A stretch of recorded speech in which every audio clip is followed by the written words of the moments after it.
Good morning ಅಪ್ಪ. Good morning ಮಗಳೇ. ಏನ್ ವಿಶೇಷ ಇವತ್ತು? ನೀನ್ ಬಾರ ಇಲ್ಲಿ ಮೊದ್ಲು. ನೋಡೆ, ಕಾಫಿನ ಫ್ಲಾಸ್ಕ್ ಅಲ್ಲಿ ಹಾಕಿಟ್ಟಿದೀನಿ. ಟೈಮ್ಗೆ ಅಪ್ಪನ್ಗೆ ಸರಿಯಾಗಿ ಮಾತ್ರೆಗಳನ್ನ ಕೊಟ್ಬಿಡು. ಆಮೇಲೆ ಊಟ ತಿಂಡಿ ಎಲ್ಲ ರೆಡಿ ಮಾಡಿಟ್ಟಿದೀನಿ, ತಿನ್ಕೊಳ್ಳಿ ಟೈಮ್ಗೆ ಸರಿಯಾಗಿ. ನಾನ್ ಬರ್ತೀನಿ. ಅಮ್ಮ ಲಂಚ್ ಬಾಕ್ಸು. ಇವತ್ ಸಂಕಷ್ಟಹರ ಚತುರ್ಥಿ ಕಣೆ. ಏನಮ್ಮ ನೀನು ಏಕಾದಶಿ ಷಷ್ಠಿ ಅಂತ ಹೇಳಿ ತಿಂಗಳಲ್ಲಿ 7 ದಿವಸ ಉಪವಾಸನೆ ಇರ್ತೀಯಲ್ಲ. ನಮಗ್ ಒಳ್ಳೇದಾಗ್ಲಿ ಅಂತ. ಅಲ್ಲ, ನನ್ ಬುದ್ಧಿ ಕಲೀಲಿ ಅಂತ. ಅದೇ, ನಾನ್ ಬರ್ತೀನ್ರಿ.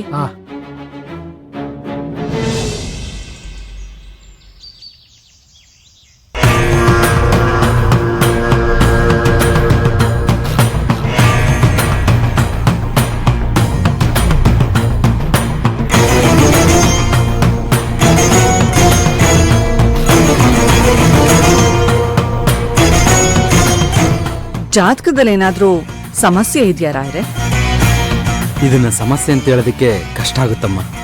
ಆದರೆ ಶುಕ್ರ ನಿಮ್ಮ ಮಗನ ಜಾತಕದಲ್ಲಿ ತುಂಬ ಪ್ರಭಾವ ಬೀರ್ತಾ ಇದ್ದಾನೆ. ಎಲ್ಲ ಒಳ್ಳೇದಾಗುತ್ತೆ, ಆದ್ರೆ ಇದು ಐಶ್ವರ್ಯ, ಹಣ, ಆಹಾರಕ್ಕೆ ಮಾತ್ರ ಸೀಮಿತ ಆಗುತ್ತೆ. ಹಾಗೆ ನಿಮ್ಮ ಮಗನ ಎಲ್ಲ ವಿಚಾರನೂ ನಿಮ್ಮ ಹಿಡಿತದಲ್ಲಿರುತ್ತೆ. ಆದರೆ ಮದುವೆ ವಿಚಾರ ಬಿಟ್ಟು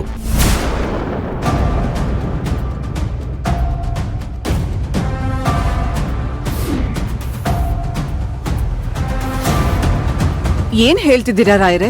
ಈ ಜಾತಕದ ಚಂದ್ರನ ಚಲನೆ ನೋಡ್ತಾ ಇದ್ರೆ ಈಗಾಗ್ಲೇ ನಿಮ್ಮ ಮಗ ಯಾವುದೋ ಬಿಡ್ಸಕ್ಕಾಗದೇ ಇರೋ ಸಂಬಂಧಕ್ಕೆ ಗಂಟು ಬಿದ್ದಿದ್ದಾನೆ ಅಂತ ಅನ್ನಿಸ್ತಾ ಇದೆ. ಈಗ ನಾನ್ ಹೇಳೋದ್ ಕೇಳಿಸ್ಕೊ. ನಾನ್ ಕೊಡೋ ಗಿಫ್ಟ್ನ ನೀನ್ ಯಾವ್ದೇ ಕಾರಣಕ್ಕೂ ಬೇಡ ಅಂತ ಹೇಳ್ಬಾರ್ದು. ಆಮೇಲೆ ಕಾಲ್ ಮಾಡ್ತೀನಿ. ಬಾಯ್. ಗುಡ್ ಮಾರ್ನಿಂಗ್ ಮೈ ಡಿಯರ್ ಅಮ್ಮ.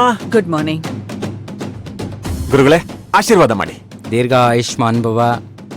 ಹೇಗಿದ್ದೀರಾ? ದೇವರ ದಯದಿಂದ ಎಲ್ಲ ಸೌಖ್ಯ.